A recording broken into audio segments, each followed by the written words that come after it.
Welcome to Story Haven. Please relax. Remember to like, subscribe, and enjoy. Section 0 of Black Folktales by Erick Berry. Foreword. On the west coast of Africa, only a few degrees north of the equator, just where the coastline curves eastward and in, if you remember, and where the Niger River, slow and sullen and yellow with mud, slides into the Atlantic, lies Nigeria. Hot, steaming jungles, broad, burnt savanna lands that, with the rains, blossom into glorious green again, and mountains that, rocky and tree-covered, lean over tiny red-mud-walled and straw-thatched villages. Here live the Hausa people, some 13 millions of them, traders, tillers of the soil, cattle owners, and the savage tribes of a still older Africa. Black people, all of them. Some are nature worshippers, many, and these are the Hausas, are Mohammedans, and in their folk tales mingle the older nature worship and the fabled people of the Koran. There is, for instance, Solomon, Suleiman now, a black man like themselves, and, as they are, living in a mud house, with a mud floor, as they have. Great traders are the Hausa people. They cross the wide desert fearlessly with camel-laden caravans, bringing spices and embroideries and tales from out of the east. Their robes are stiff with embroidery, their turbans and their manners intricate. There are other black tribes, simple, trusting in strange gods, worshipping animals and thunder and rain and the sun. But to all these peoples, the village storyteller is a great man. And in the tiny village market or in the town, thronging with life and bustle and movement, when evening falls and the fires burn high and the tropic night, hot and still, presses closely down and the stars are very near, then can be heard the drums of the native dancers, and the village storyteller beats also on his drum. Then the men and the children and the women gather round him, crouching on their heels in a circle, with eager faces all turned one way, and his drumming ceases, and his tales commence. Here begin the stories of the black folk of West Africa. Erick Berry. End of section 0.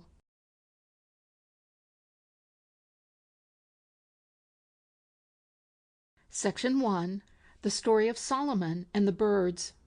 A story, let it be told, let it be told. Hear then the story. Now Solomon had taken unto himself a new and young and beautiful wife, named Fatillah. One day Fatillah went to visit another house, and saw that the housewife had made for herself a very fine floor, which made her house look splendid. And Fatillah considered the floor, envying it, for no such floor was in her own house. So she said, "The floor is indeed wonderful. What did you mix with the earth of the floor to make it thus so fine?" "My husband is a hunter," said the other woman. "The blood of the beasts he shoots he brings home. I save this and mix it with the mud of the floor. It is the blood that makes the floor thus." And Fatillah returned home and kept silence until evening. Solomon spoke to her. She remained silent.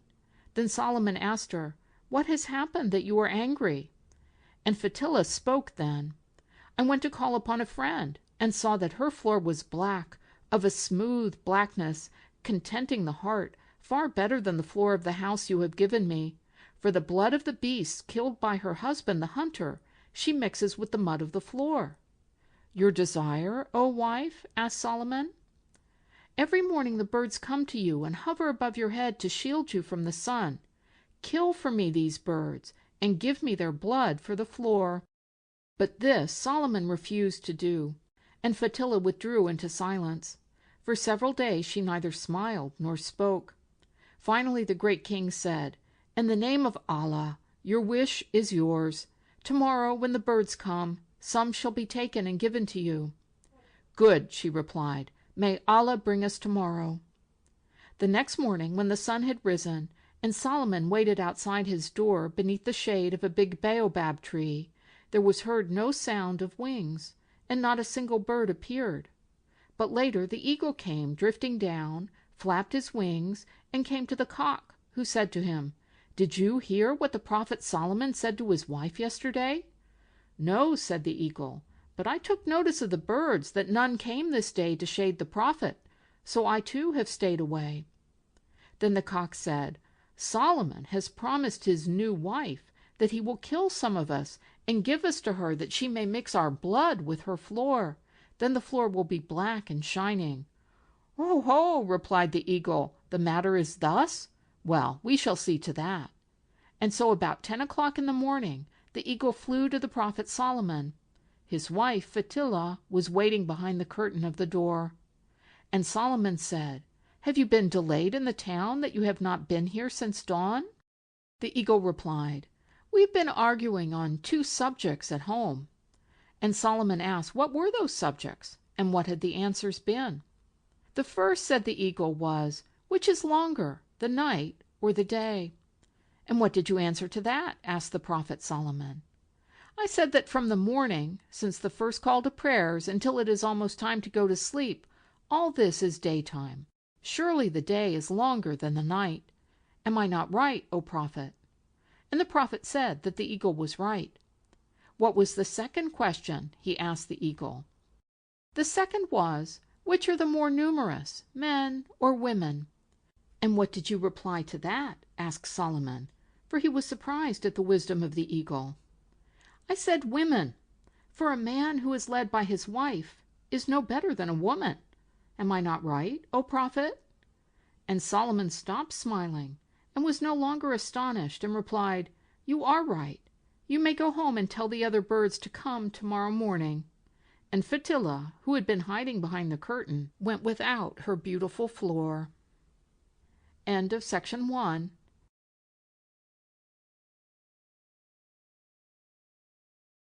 Section 2. The Town Where No One Slept. Once there was a woman who had 2 daughters. One daughter was married to a man who lived in a town where no one ever sneezed. The other daughter was married to a man who lived in a town where no one ever slept.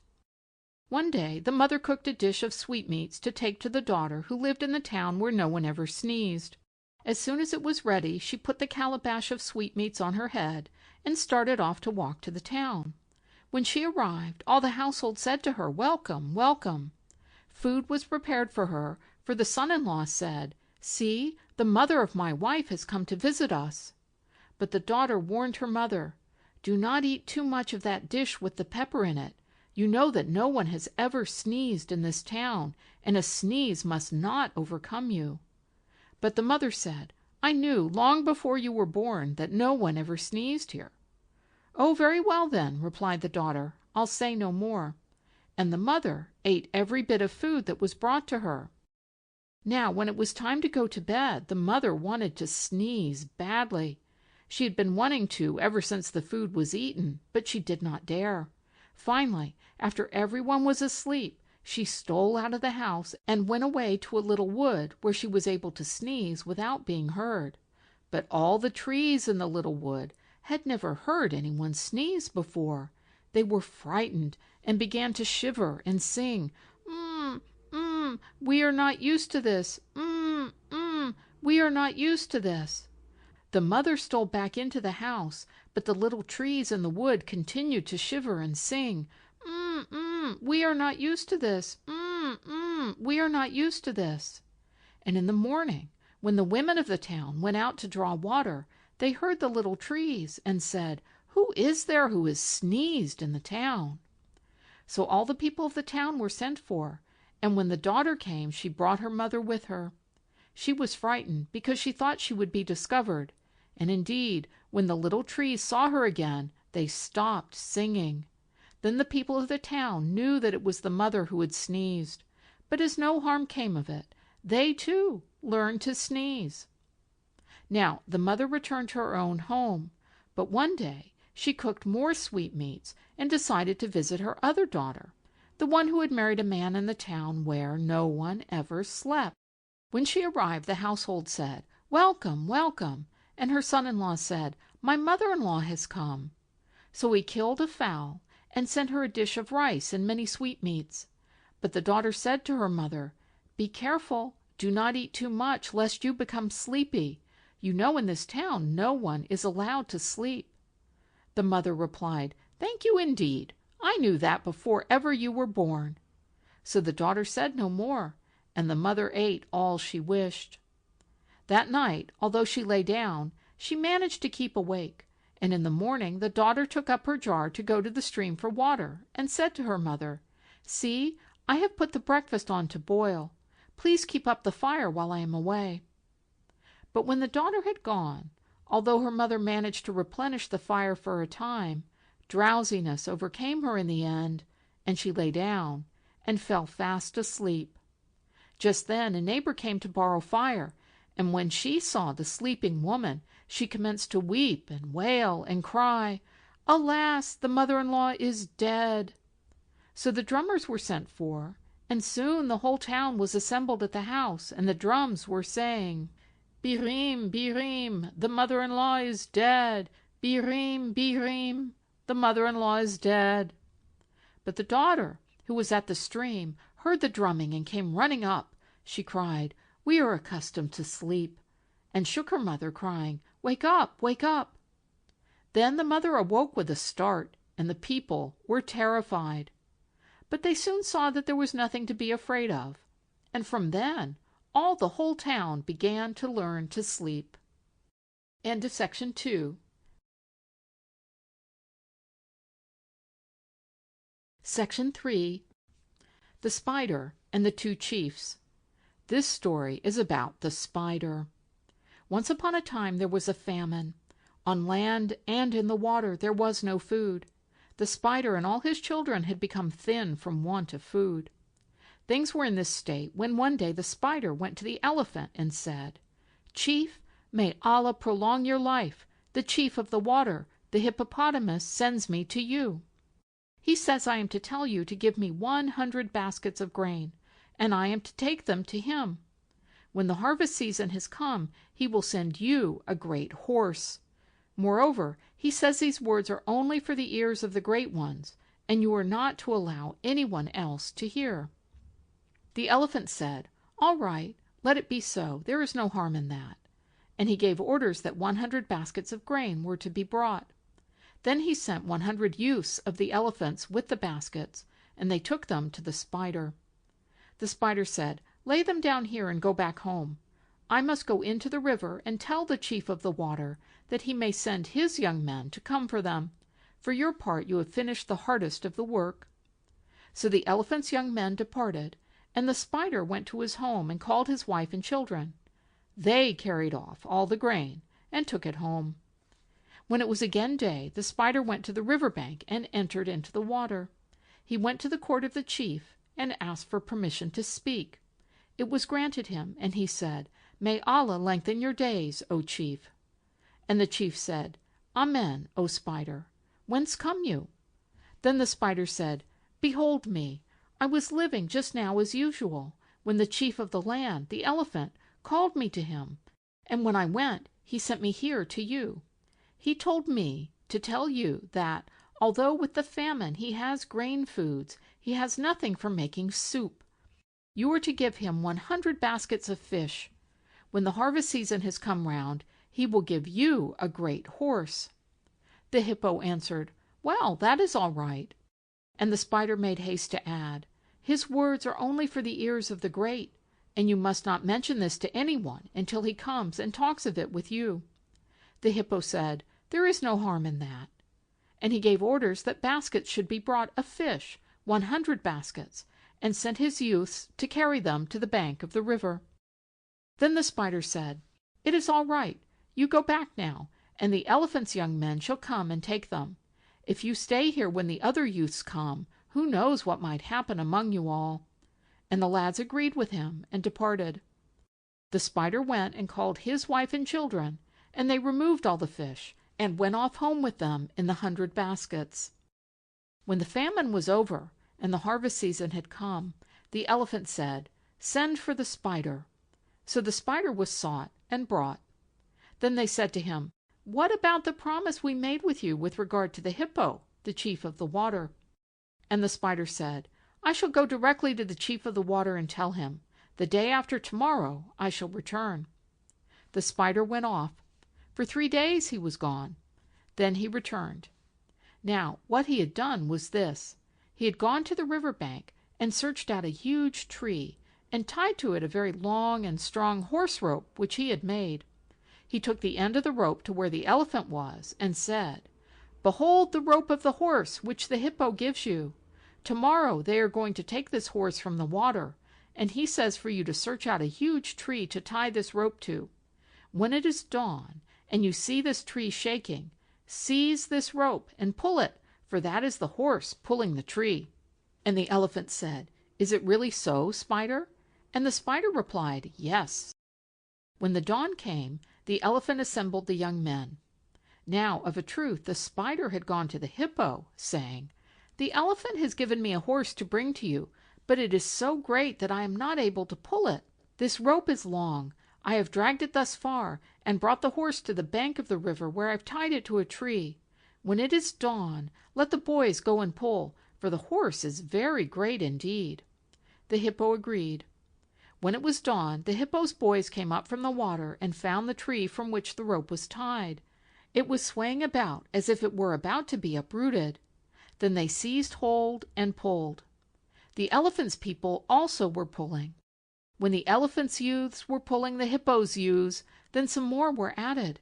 When the hippo's youths were pulling too strongly for the elephant's youths, then some more were added to them. And so it went on until evening came, and they desisted and lay down. When it was dawn very early, they rose up, and they pulled again until noon. Then the hippo said, "Let them cease, and go and ask the elephant what kind of a horse he has sent me, that none of us is able to pull it, and all are tired out." And the elephant also said, "You leave off. Let someone go and see what kind of a horse this is that the chief of the water has sent me, that none of us can bring it to land." So the youths went off, and they met in the middle of the jungle. And the youths from the elephants asked the youths from the hippo, "Where are you going?" And the youths from the hippo replied, "We've been sent by our chief to ask the elephant what kind of a horse he has sent us, since yesterday we have been pulling at it, and again all this morning." The elephant's youths replied, "We too are on the same errand. You go back, and we will also. Say that it is a lie that the spider told. We have not seen any horse." So they each turned back to their own place. The hippo's young men went and told him what they had done. So also did the youths of the elephant. And the elephant said, "What's all this? I do not owe the hippo any horse. The hippo owes me." When the affair came to be discussed, it became clear that the spider had lied. He it was that had received the food and had eaten it. But as for the spider, he had disappeared into the jungle with his wife and children, and was not to be found.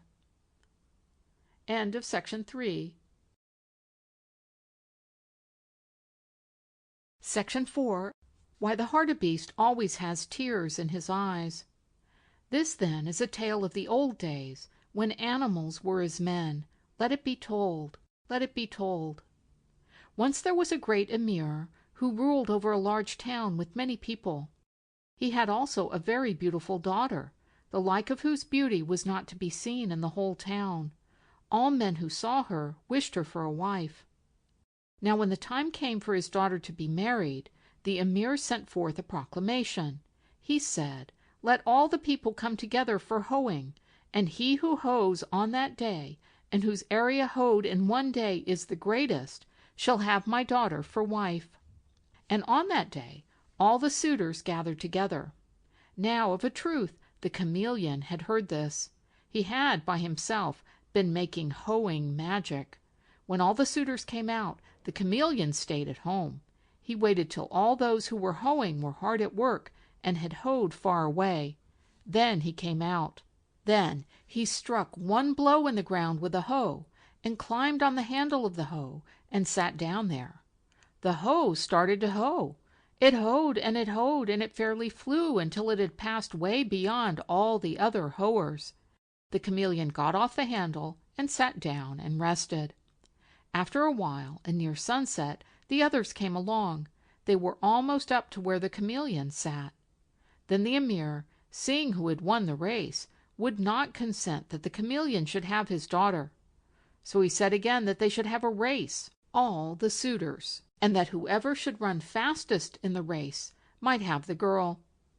They started to race, and the chameleon made magic and turned himself into a needle.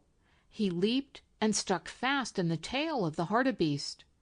The Hartebeest ran very fast in truth. He passed all the other suitors and ran until he came to the door of the house of the Emir. He passed it, but the chameleon saw the maiden leaving the house and slid from the Hartebeest's tail, and turning back into himself again, embraced the maiden. When the Hartebeest came along, he met the chameleon embracing the girl, and he knew that the chameleon would marry her. And the Hartebeest wept. From that day to this, he has always had tears in his eyes. That, then, is the tale. End of section 4. Section 5. Why the Owl Flies Only at Night. Here, then, is the story. Hark to it. Once the owl committed a theft. She took the thing into her hole and hid it there. Then the kite and the hawk collected together all the birds. Said the kite, "Let the owl be sought and brought before us. No bird shall return to his home until the owl is found." But the owl heard of this and hid herself in the hollow of a tree. She came out only at evening time. Then the kite and the hawk heard that the owl was with the ostrich, and sought her there. But the ostrich replied that she had not seen the owl. Then they heard news that the owl was in the home of the crocodile, and they issued an order that the crocodile should be sought and questioned. But the crocodile refused to come out. He said that it was no concern of his, and he entered the water and hid himself. Rumor had it that the owl had taken refuge with the porcupine, but when she was asked if she had seen the owl, she shot off her quills and refused to answer. Then the king heard that the owl was being sought, and sent for the hawk and the kite to appear before him. But they did not come. So he had traps set for them, and when they were caught, he had them brought before him. "Why seek ye the owl?" he asked them. And they replied, "She has committed a theft." The king said, "What did she steal?" "She has stolen an egg," they replied. "Let it go," said the king. "She shall go free." And he released the kite and the hawk. But they were angry, and ever since then the kite and the hawk have sought the owl, that they may punish her. But she does not come out, except at night. End of section 5. Section 6. The Water of Ladi. This, then, is the tale of the Water of Ladi. A certain hunter went into the forest to live, and built a hut there. His wife gave him 2 children, a boy and a girl, and when the old couple died, the 2 were left alone.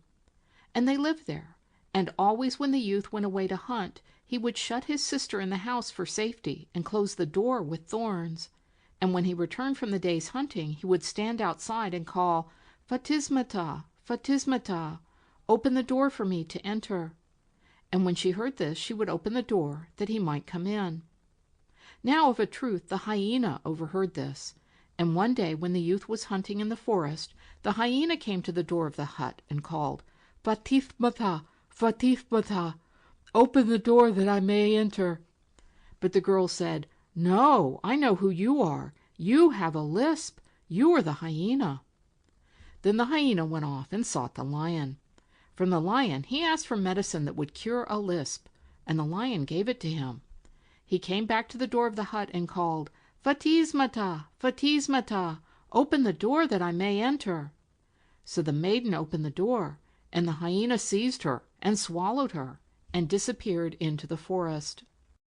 And at evening the brother of the girl returned from hunting, but when he stood in front of the door of his hut and called, "Fatismata, Fatismata, open the door that I may enter," there was only silence. He called again, but again no one answered him. He repeated his call 3 times, and then he pushed on the door. It swung open, and he entered. The hut was empty, and his sister was gone. Then he came out, lifted his calabash to his head, and traveled until he reached the mouth of the hyena's cave. He saw the girl's waist beads and skirt cloth lying at the mouth of the hole, and he said, "The hyena has done this thing," and he passed on. Now there was a certain pool where all the wild animals of the place came to drink water. There was no other water but this. The youth went there, and he knelt down, and, taking his magic calabash, drew up all the water from the pool into it. Then he climbed into a tall tree and waited there. There was no water left in the pool. Then came a herd of elephants to the pool. They were about to drink when the youth called out, "You there, elephant, where are you going?" And the head elephant replied, "We are going to the Water of Ladi to drink." Then said the youth, "There is no water in the pool of Ladi. When you have given up the one who has eaten my sister, then I will give you back the waters of Ladi." And the elephant replied, "There is nothing in me but my stomach." And he went and lay down with the other elephants. A herd of bush cows came up, and the boy called to one of them, "You, bush cow, where are you going?" And the bush cow replied, "We are going to drink at the Water of Ladi." And the youth in the tree replied, "The Water of Ladi has dried. When you give me the one who has eaten my sister, then I will give you back the water." But the bush cow replied that he had nothing inside him but his stomach, and, like the elephant, he went and lay down and waited. Whatever herd of wild animals came up to drink, the boy asked for his sister. They too made answer so, and passed on and lay down, panting for thirst, until all the animals in the forest had passed. There remained only the hyena and his family. They came up. The hyena who had eaten the maiden was in front. He was very thirsty and in haste to drink, and the youth called down, "You, hyena, where are you going?" And the hyena replied, "I'm going to the Water of Ladi." Whereat the youth said, "The Water of Ladi is dried. If you will give me back my sister, I will give you back the Water of Ladi." The hyena was silent. What was there he could say? Then the youth said again, "When you give me back my sister, I will give you back the Water of Ladi." He said this 3 times, and the hyena said nothing. But the lion, who was also thirsty and waiting for a drink, became angry, and leaped up and caught the hyena and tore him in two. And the maiden came out, and the lion said, "Behold your sister." So the youth poured out the water for them, because he had found his sister alive, and the two went home again to their hut in the forest. End of section 6. Section 7. The Goat and the Hyena. Once there was a goat who went for a walk in the evening with her kid. They walked and they walked until very late and could not find their way back. They had lost their road. At last they saw a house ahead of them. When they got to the house, they saw a hyena sitting there. It was her house, and her children were with her. "Welcome," said the hyena. So they all entered the hut and sat down to talk. After a while the hyena got up and brought some grain and commenced to grind it. But the goat said, "Let me do that for you." "Indeed, no," replied the hyena. "Does a guest grind?" But the goat persisted, and finally the hyena let her take the grinding stone. As for the hyena, she watched the young kid, till the kid became frightened for fear that the hyena would eat him. He went and stood close to his mother, the goat. Then she said, "Now when I sing, you must take up the chorus." And the kid said, "Very well." So the goat began her song, saying, "I have killed 10 elephants." And the kid said, "It is true." "I have killed 10 lions." And the kid said, "It is true." "I have killed 10 leopards." And the kid said, "It is true." "I have killed 10 hyenas."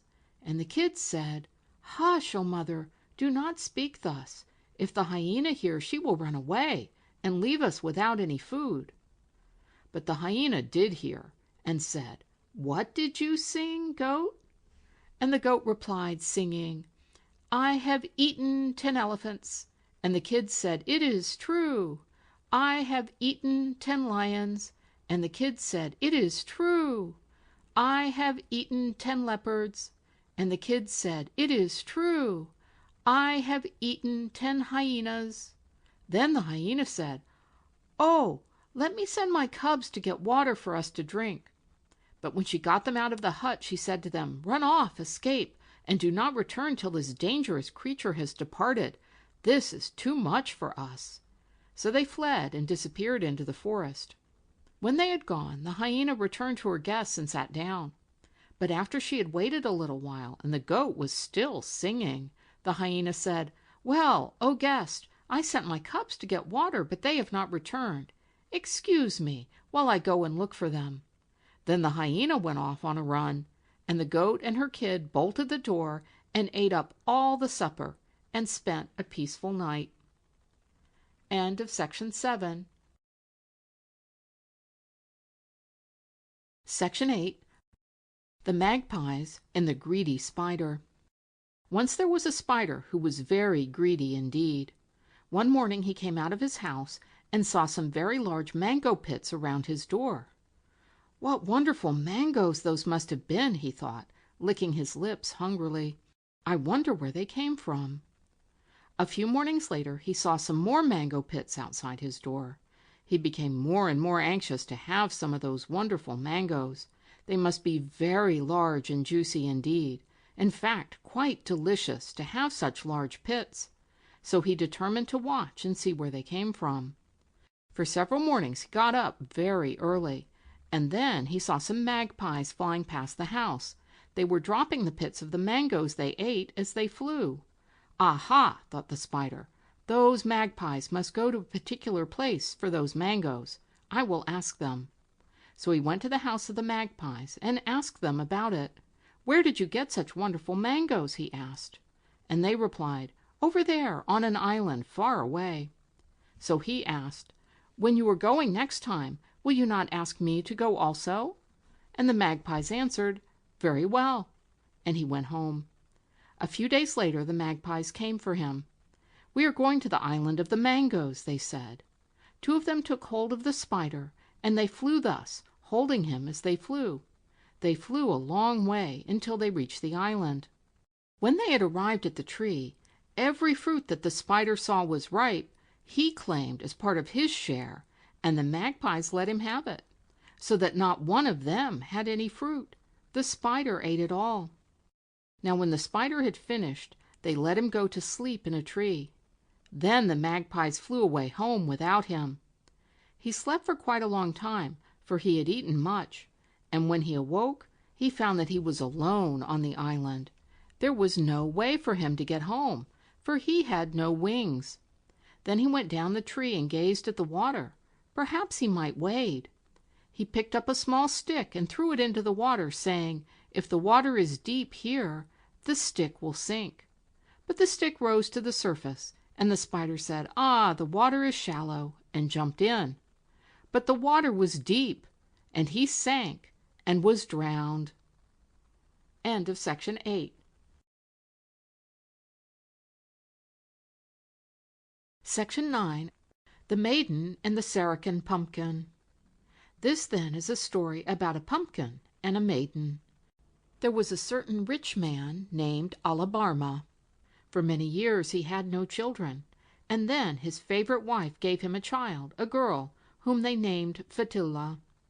Alabarma loved Fatilla exceedingly, and whatever she asked for, that thing he gave her. One day the mother took the little Fatilla on her back, and they went for a walk into the bush, the wild country. And Fatilla saw a great pumpkin vine. On it was one small pumpkin. That was all the vine had. There was not any other. And Fatilla said to her mother, "Mother, pluck the baby pumpkin for me to play with." But the mother said, "Fatilla, how is this? The poor vine has only one solitary baby pumpkin. It will be sad if we pluck its only baby." Then Fatilla began to cry, and her mother said, "If you are going to cry, you must just cry, but I am not going to pluck the solitary baby pumpkin to give you." They returned home, and the little girl continued weeping. Her father, Alabarma, asked the cause, and her mother told the tale from the beginning. And Alabarma, being able to deny his daughter nothing, said, "Go back and pluck the baby pumpkin and give it to her." So the mother went back and plucked the pumpkin and brought it. Then from that day the pumpkin commenced to follow the maiden. It kept saying, "Meat I must eat, Fatilla, meat I must eat." Alabarma said, "Put it among the goats." So they took it and put it among the goats. It ate them all up. it was put among some others. It ate them all up, and so on until he had devoured 350 flocks of goats. But the pumpkin always returned and said, "Meat I must eat, Fatila, meat I must eat." They came and told her father, and he said, "Put it among the sheep." It was taken and ate up a flock of 750 sheep. It came back and kept following the maiden, saying, "Meat I must eat, Fatila, meat I must eat." And so it went on for a long time. Always it followed the maiden, and the pumpkin grew and grew and grew. It ate up the cattle, and it ate up the pigeons, and it ate up the camels, and it followed the maiden around always. And then finally, one day, Fatila turned on it and cried, "Oh, I am tired of you, pumpkin, always following me and always eating meat." And she seized a stick with which corn was pounded and struck the pumpkin a great blow. And suddenly the pumpkin burst open, and out stepped a beautiful youth. He cried, "Fatila, I am Sarakin Pumpkin, emir of all the pumpkins," and he was very grateful that she had set him free. So Fatila became his favorite wife. That, then, is the story. End of section 9. Section 10. The Lion and the Squirrel. This is a tale about the beasts of the forest. The lion was killing them and eating them so fast that one day the beasts met together and said, "Look here, the lion will soon annihilate us. Let us take counsel to see what we can do to save ourselves." So they all assembled and went together to the lion. They said to him, "O great one, elder brother of the forest, we have something to ask you." And they continued, "We will bring you one of our number to eat every morning if you will leave the rest of us alive." The lion thought a while, but finally agreed to this, and they went off. Next morning they drew lots, and the lot fell upon the gazelle. So the others seized the gazelle and took her to the lion. Then the lion killed her and ate her, and did not hurt any of the others. The following morning the beasts did the same thing. This time it was the roan antelope. They took him to the lion, who killed him and ate him, but let the others go. This went on every day, until at last the lot fell to the squirrel. The others seized him and were about to take him to the lion when he said, "No, no, let me go. I will go to the lion of my own free will." Then they said, "Very well," and released him. The squirrel went to his hole and fell asleep, and did not go out before noon. But the lion in his den began to feel hungry, for nothing had been brought for him. He arose in anger, and went with much roaring to look for the beasts of the forest. The squirrel came out of his hole and climbed a tree near a well. He watched the lion from far off, and when he had passed, the squirrel called out, "What is making you roar?" The lion replied, "Ever since daybreak I have been waiting for you, yet you have brought me nothing." Then the squirrel from the top of the tree said, "Well, look here, we cast lots, and the lot fell upon me, and I was coming to you, and bringing some honey, when another lion in this well stopped me and stole the honey." Then the lion exclaimed, "Where is this lion?" And the squirrel came down and said, "He is in the well, but he says that he is stronger than you." Then the lion was furious and ran to the well. He stopped at the edge and looked in, and saw another lion looking at him. In reality, it was only his own reflection. Then the lion abused him, and the echo in the well roared back at him. Again he abused him, and again the lion in the well, his own echo, roared back at him. Finally, in a rage, the lion sprang into the well, and sank in the water, and was drowned. Then the squirrel returned to where the beasts were, and said, "I have killed the lion, so you can feed in the forests in peace. As for me, I'm going to live in my hole." And he went home. End of section 10. Section 11. Another story of the spider. Once the crown bird said to the guinea fowl, "Will you go with me on a journey?" But just then the spider came up and said, "Come with me. I'm going to visit the home of my mother-in-law." Then the guinea fowl said, "Your journey is the more important. Let us go together, you and I." So they started to go to the town where the spider's parents lived. While they were still on the road, the spider said to the guinea fowl, "See this grass? If, when we are arrived in the town, they bring us some ground nuts, you come back here and get some of this grass so that we can roast them. It looks very good for that." "Very well," said the guinea fowl. They went farther along the road, and the spider said, "There is a spoon. If, when we have arrived at the town, they bring us some porridge, you come back here and get the spoon so that we can eat it." The guinea fowl said, "Very well," and they traveled on. Soon they arrived at the house. They were made welcome, and porridge was made and brought to them. So the spider said to the guinea fowl, "Go, get the spoon and bring it." As soon as she had gone to get the spoon, the spider ate up all the porridge except a little bit.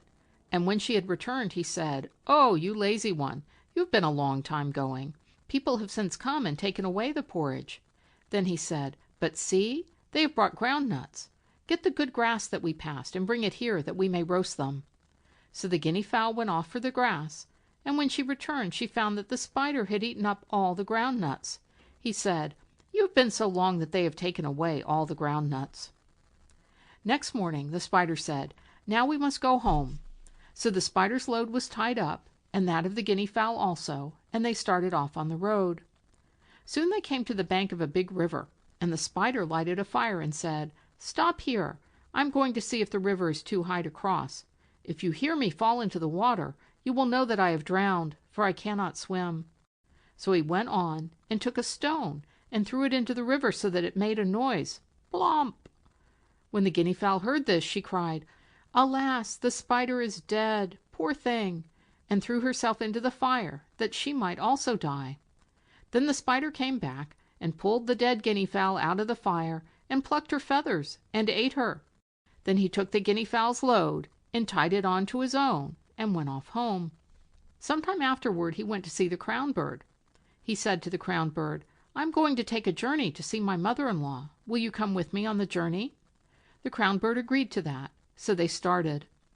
As they were traveling, they came to some grass, and the spider said, "That is very nice grass. When we have arrived at the town, if they bring us some ground nuts, you come back here for the grass so that we may roast them." But the crown bird picked the grass on the sly and hid it. Then they traveled along a way, and the spider saw a spoon, and he said to the crown bird, "There is a good spoon. If, when we get to the town, they give us porridge, you come back for this spoon, that we may eat it." "Very well," said the crown bird, but she took the spoon and hid it. Soon they arrived at the town. Porridge was brought them for supper, and the spider said, "Oh, you go back and get the spoon. I will wait here for you." But the crown bird said, "I thought that a good idea, so I brought it along." But the spider was very angry, so that he pushed the porridge toward the crown bird and said, "You eat it." And the crown bird ate all but a very little bit. Soon after this, ground nuts were brought them, and the spider said, "Remember the grass along the road? Go and get that we may roast the ground nuts." But the crown bird said, "I thought that a good idea, so I brought some along." The spider was furious and cried, "Take the ground nuts and eat them." But when she had roasted them and eaten all but a few, the spider snatched the rest and ate them. Next morning they said, "We must be going home."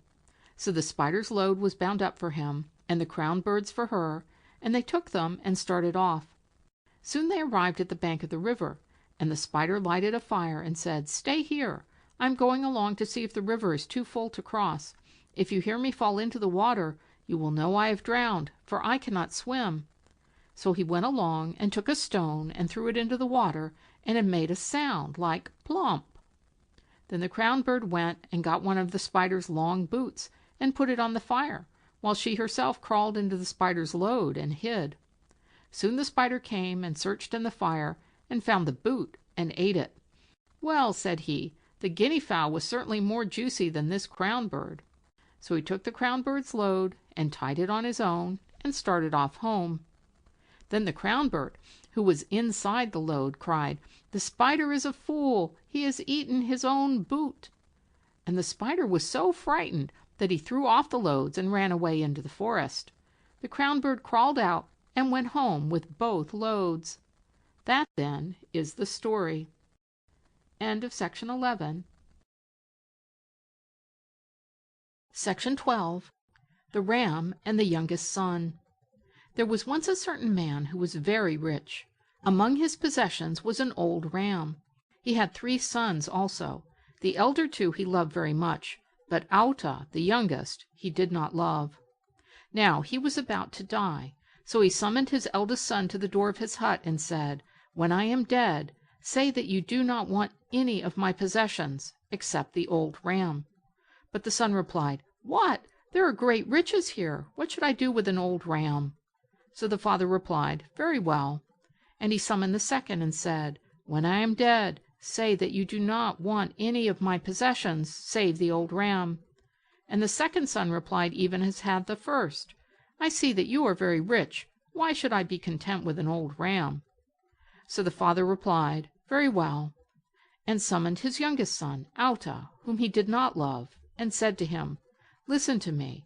When I am dead, say that you want none of my possessions, save the old ram."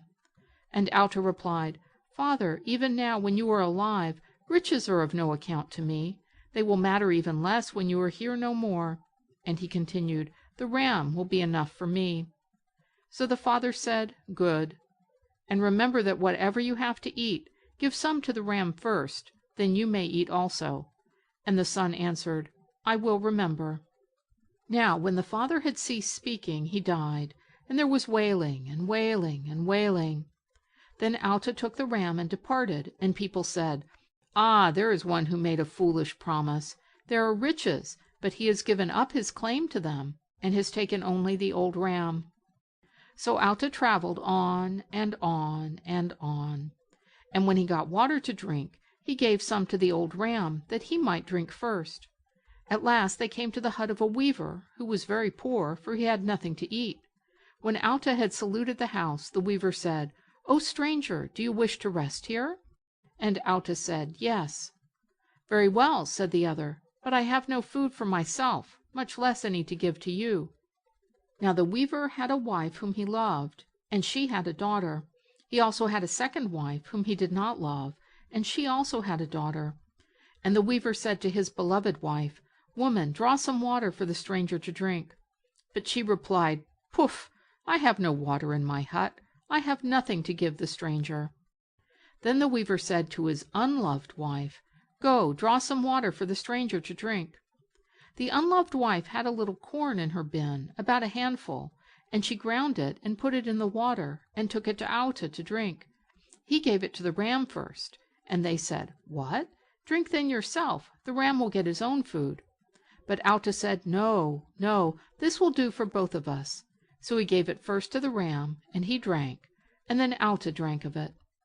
In the evening, when the sun had set, the first wife said, "Good gracious, is this stranger going to sleep here?" And the weaver said, "Yes. Have you any corn with which to make him some supper?" And she replied, "I? All the corn I have left is one handful, and I am going to make supper for my daughter. I shall not give it to a stranger." Then he said to his unloved wife, "Is there a little corn in your hut, enough to make supper for the stranger?" And she said, "All I have is one handful, but I will make gruel and give it to him." So she made gruel of the handful of corn and gave it to the stranger. And when he had taken it, he gave it to the ram to eat first, and then he ate also, and they rested until daybreak. And in the morning the ram said to Auta, "Arise and let us go. Accompany me to the edge of the forest." So they started off, and the weaver said, "Are you going to leave us?" And Auta replied, "Oh no, we are going on a little way, but will return." Now when they had reached the edge of the forest, the ram said, "Stay here." And he went on further, and passed to and fro in the long grass, and then returned to the youth. And when he came up, he said, "Go, and wherever you see that I have been through the long grass, go also." When he went, he came upon 200 horses with their bridles and saddles, all most beautiful, and royal caparisons. And he returned to the ram and said, "I have seen about 200 horses with their bridles and saddles." And the ram said, "Good, stay here." And he went again into the long grass, and passed to and fro, and returned to the youth and said, "Go, and wherever you see I have been through the long grass, go also." And he went, and he saw about 200 grooms, with each a rug upon his arm. And when he had returned and told the ram, he said, "Good, let each groom hold a horse." And when they had done this, the ram said, "Let us return to the hut of the weaver." When they arrived, the weaver and his wife stared at the horses surrounding his house and said, "Certainly that stranger has not gone for good. His horsemen have come." And as he stared, the ram came up and said, "Yes, it is indeed the stranger. We have not left you." And then he continued, "Take all these horses to the second wife, the unloved one." So the horses and their trappings and the grooms belonging to them were given to the second wife. And the ram said to Auta, "Come, let us return to the edge of the forest." When they reached there, the ram again walked away through the long grass, and again told Auta to follow where he had gone. And Auta did as he had been told, and along the path there were 300 slaves, each with a load of household goods, and grain, and gold upon his head. Then again the ram said, "Now let us return to the house where we lodged." And when they arrived there, the ram ordered that all the slaves with their loads should be given to the second wife. And when they were handed over, the weaver came to Auta. "My first wife offers to you her only daughter," he said. But the ram said, "No, this was not to be. The daughter of the second wife was the one to marry Auta." And it was indeed as the ram had directed. Auta married the daughter of the unloved wife who had been kind to him, and the ram had an honored place in their household until he died of very old age. This, then, is the story. End of section 12. Section 13. The Lazy Frog. Once there was a monkey who was tired of living alone, so he went to the frog. "Come and live with me," he said to the frog. "I think we will do very well together." The frog agreed to this, and they did indeed get on very well until the rainy season came. The first night it rained, the frog was cold and wet and miserable. He complained bitterly. "Very well," said the monkey. "Tomorrow we will beat bark cloth and make ourselves some cloaks to keep us warm." In the morning, however, the sun was out, and when the monkey, remembering how cold the frog had been the night before, suggested that they beat bark cloth for cloaks, the frog said, "Oh, let it go today. We are surely warm enough." But that night it rained again, and again the frog complained bitterly of the weather. "We will beat bark cloth for cloaks tomorrow," said the monkey. But when the morning came, the sun shone, and the frog was too lazy to work. This went on for some time. Each night the frog would complain of the cold and rain, and each morning the frog would forget and refuse to work. At last the monkey, disgusted, went away and decided he would rather live alone. The frog still hoots and howls when the rain comes down, but remains silent in the sunshine. End of section 13. Read by Laura Gibbs. End of Black Folktales. Thank you for listening.